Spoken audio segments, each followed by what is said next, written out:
اور رسول کی اطاعت بھی ہونی ہے. اور دوسرے مقام پر اللہ تعالیٰ نے زیادہ وضاحت کے لیے کیا ارشاد فرمایا؟ اطیعوا اللہ و اطیعوا الرسول. دونوں کا الگ الگ اللہ تعالیٰ نے ذکر کر دیا. اللہ کی اطاعت کرو اور رسول کی بھی اطاعت کرو. لہذا یہ صراحت کے ساتھ قرآن پاک میں بے شمار مواقع ایسے ہیں جہاں یہ بتا دیا گیا کہ اللہ اور اس کے رسول دونوں کی تم کو اطاعت کرنی ہوگی. اللہ تعالیٰ کی اطاعت کیا ہے؟ جو احکام قرآن مجید میں آئے ہیں، اللہ تعالیٰ نے جن چیزوں کو کرنے کا حکم دیا فرائض کی شکل میں وہ کرنا، جن چیزوں سے روک دیا ان سے رک جانا.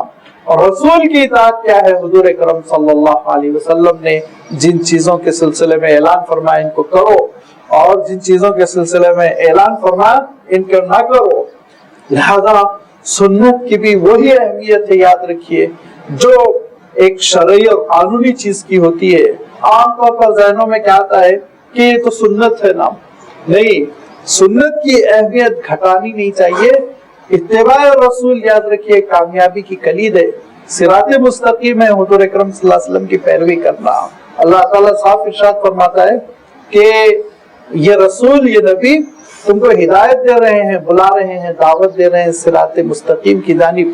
لہذا آپ صلی اللہ علیہ وسلم کی پیروی ویسے ہی ہے جیسے اللہ تعالیٰ کی پیروی. خذوا ما آتاکم الرسول، اور رسول جو حکم دے رہے ہیں اس کو تم مان لو، تسلیم کر لو. جن چیزوں سے روک رہے ہیں رک جاؤ، جن چیزوں سے منع کر رہے ہیں تم پھر اس سے باز آ جاؤ. اسی لیے اللہ کے رسول صلی اللہ علیہ وسلم فرماتے تھے کہ ایک زمانہ آنے والا ہے جس میں لوگ تکیوں سے ٹیک لگائے، سستی، کاہلی، غفلت کے ساتھ بیٹھے ہوئے یہ کہیں گے کہ قرآن مجید میں جو حلال ہے اس کو تو میں مانتا ہوں، قرآن مجید میں جو حرام ہے اس کو تو میں مانتا ہوں، اس کے آگے میں نہیں مانتا ہوں. تو اللہ کے رسول صلی اللہ علیہ وسلم کہتے ہیں یاد رکھو اللہ تعالیٰ نے مجھے بھی وہی اختیار دیا کہ میں جو چیز اللہ نے حلال کی اس کو ڈکلیئر کروں، جو چیز اللہ نے حرام کی اس کو ڈکلیئر کروں. یہ اتھارٹی اللہ کی جانب سے ملی ہے. وہی چیزیں صرف حلال و حرام نہیں ہے جن کا تذکرہ قرآن مجید میں ہے، اور مجھے بھی اتھارٹی ہے، مجھے بھی اللہ تعالیٰ نے اختیار دیا ہے. اور میں تم سے کہتا ہوں کہ یہ جو پالتو گدھے ہوتے ہیں وہ حرام ہے. اللہ کے رسول صلی اللہ علیہ وسلم نے ڈکلیئر کیا اور یہ کہا کہ دیکھو جو پالتو گدھے میں اس لیے کہہ رہا ہوں، الحمر الاہلیہ کا لفظ آیا ہے اور اس کے مقابلے میں الحمر الوحشیہ کا لفظ آتا ہے، جس کا ترجمہ ہم گدھوں سے نہیں کرتے، زیبرا سے کرتے ہیں. تو زیبرا حلال ہے، اس کا شکار کیا جا سکتا ہے، وہ قانونی طور پہ لیگل ہے انلیگل ہے وہ میں نہیں جانتا، لیکن شریعت اسلامی میں وہ حلال ہے. اور جو گدھے ہوتے ہیں جن کو ہم گدھے کہتے ہیں وہ اس کو عربی میں الحمر الاہلیہ کہتے ہیں.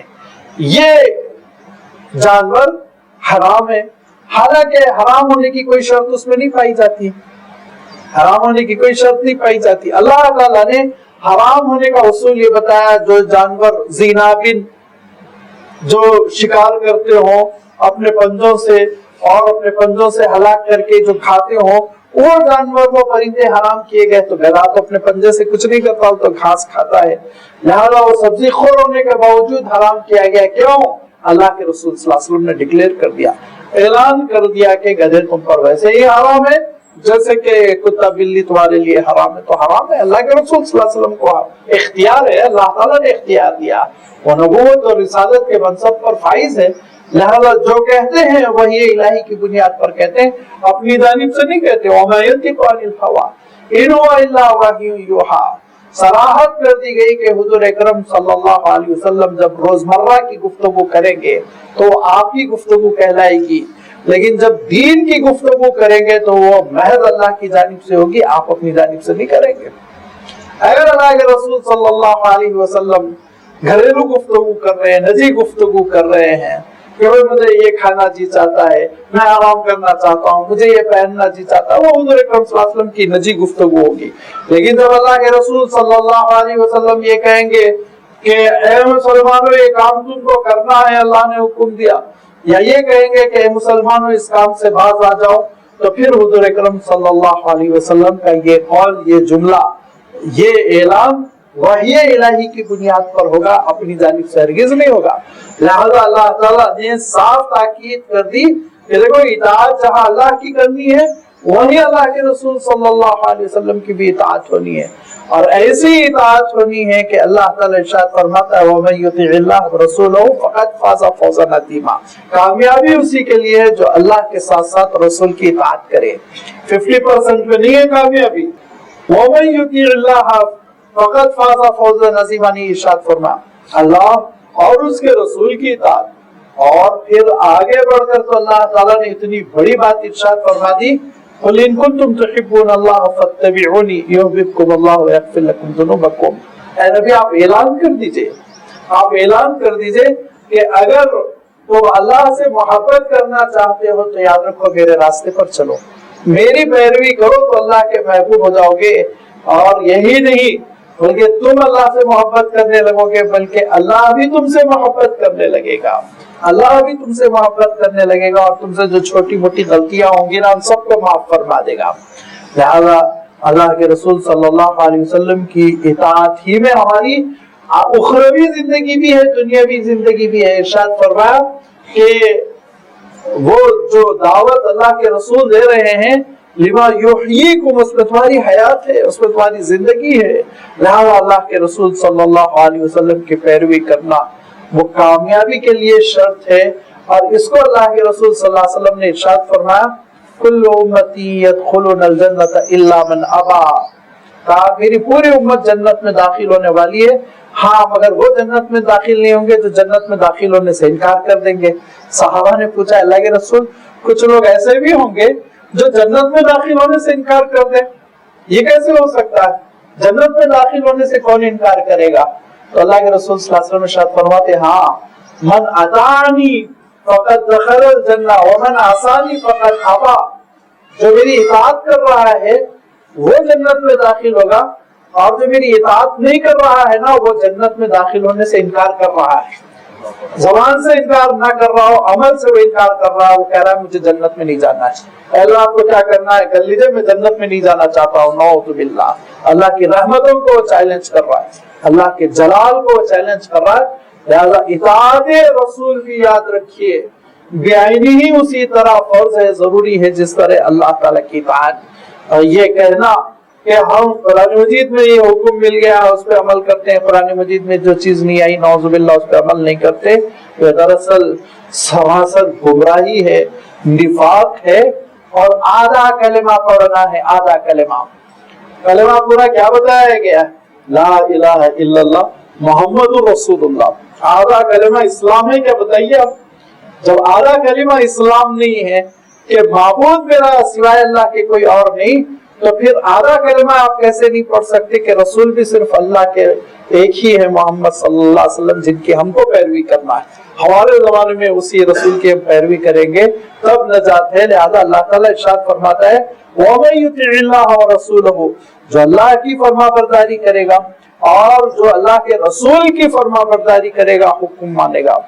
اور ایک بات بھی یاد رکھیے، اللہ تعالیٰ نے یہاں لفظ اطاعت کا ارشاد فرمایا، اطاع یطیع اطاعتاً، یہ لفظ، اور ابھی ایک آیت میں نے کوٹ کیا اس میں اتباع کا لفظ ارشاد فرمایا قل ان کنتم تحبون اللہ فاتبعونی، کہ جو چاہتا ہے کہ اللہ سے محبت کرے تو میری اتباع کرے، وہاں اطاعت کا لفظ نہیں ہے۔ تو یہ دونوں میں فرق کیا ہے یاد رکھیے، اطاعت قانونی دائرے میں ہوتی ہے، قانونی دائرے میں قانون جب بنایا جائے گا تو آپ اللہ اور رسول کی بات ماننے پر مجبور ہے، تبھی مسلمان کہلائیں گے۔ اور اتباع اور پیروی جو ہوتی ہے نا وہ قانون سے بھی آگے بڑھ کر شخصی زندگی میں ہوتی ہے۔ جو اللہ کے رسول صلی اللہ علیہ وسلم کے طرز پر بیٹھے گا، جو اللہ کے رسول صلی اللہ علیہ وسلم کے طرز پر لیٹے گا، جو اللہ کے رسول صلی اللہ علیہ وسلم جیسا لباس پہننے کی کوشش کرے گا، جو اللہ کے رسول صلی اللہ علیہ وسلم جیسا چہرہ بنانے کی کوشش کرے گا، تو یہ آگے بڑھ کر یہ اتباع اور پیروی کہلاتی ہے۔ جو پیروی اور جو اتباع اللہ کی محبتوں کو مبذول کرواتی ہے، متوجہ کروا لیتی ہے، اللہ کی محبتوں کا پھر انسان مستحق ہو جاتا ہے۔ لہذا اللہ کے رسول صلی اللہ علیہ وسلم کی اتباع بھی ضروری ہے، پیروی بھی ضروری ہے۔ قانون سے بھی بالاتر ہو کر آپ قانون سے بھی آگے بڑھ کر آپ اللہ کے رسول صلی اللہ علیہ وسلم کی پیروی کریں کہ اللہ کے رسول صلی اللہ علیہ وسلم کے امور کیسے تھے، صبح و شام کیسے تھے، طریقہ کیسا تھا جینے کا، گفتگو کیسے فرماتے تھے، اللہ کے رسول صلی اللہ علیہ وسلم کھانا کیسے نوش فرماتے تھے، یہ چیزوں کو بھی اختیار کرنے کی ترغیب دلائی گئی اور کہا گیا کہ اگر تم اس پیکر میں، اس سانچے میں اپنے آپ کو ڈھال لو گے تو محبوب خدا ہو جاؤ گے، اللہ تعالیٰ کے پاس پسندیدہ ہو جاؤ گے اور تم کو بڑی کامیابی ملے گی۔ لہذا اللہ تعالیٰ صاف ارشاد فرماتا ہے کہ وَمَن يُطِعِ اللَّهَ وَرَسُولَهُ، جس نے اطاعت کی اللہ کی اور اس کے رسول کی، يُدْخِلْهُ جَنَّاتٍ تَجْرِي، تو اللہ تعالیٰ داخل کر دے گا اس کو ان جنتوں میں، ان باغات میں جس کے نیچے سے نہریں بہ رہی ہوں گی، اور وَمَن يَتَوَلَّى، جو منہ پھیر لے گا، جو پیٹ پھیر لے گا، اوائڈ کرے گا، بات نہیں مانے گا، نافرمانی کرے گا، يُعَذِّبْهُ، اس کو عذاب دے گا۔ کیسا عذاب؟ عذاباً علیما، دردناک عذاب دے گا، سخت ترین سزا دے گا۔ لہذا اللہ کے رسول صلی اللہ علیہ وسلم کی پیروی کرنے والوں کا ایک گروپ، پیروی کرنے والوں کا ایک حلقہ، وہ کیسا تھا، کیسے مر مٹے تھے اللہ کے رسول صلی اللہ علیہ وسلم کی بات پر، اور پھر اللہ تعالیٰ نے ان کو کیسے نوازا، اس کا تذکرہ آ رہا ہے۔ تحت الشجرہ بیعت کرنے والے، درخت کے نیچے بیعت کرنے والے، ان صحابہ کے تذکرے کے ذیل میں جو حدیبیہ میں شریک تھے، حدیبیہ میں حاضر تھے، ان کے لیے اللہ تعالیٰ نے کیا انتظامات فرمائے، انشاءاللہ ساری وضاحت آئندہ اتوار آپ کی خدمت میں رکھی جائے گی۔ وآخر دعوانا ان الحمدللہ رب العالمین۔